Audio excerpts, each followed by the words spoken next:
Hi, I'm Kathy from the Plant Lady Nursery, and I'd like to talk to you about petunias. Petunias are an annual flower that annual means that it blooms throughout its lifetime. Its lifetime is one season.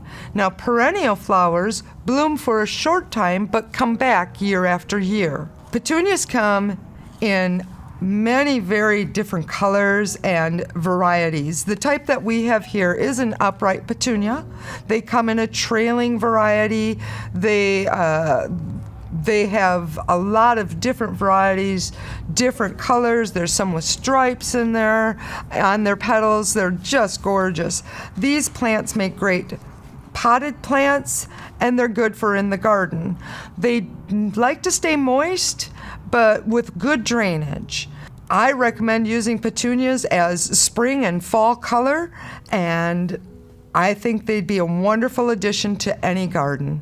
Thank you.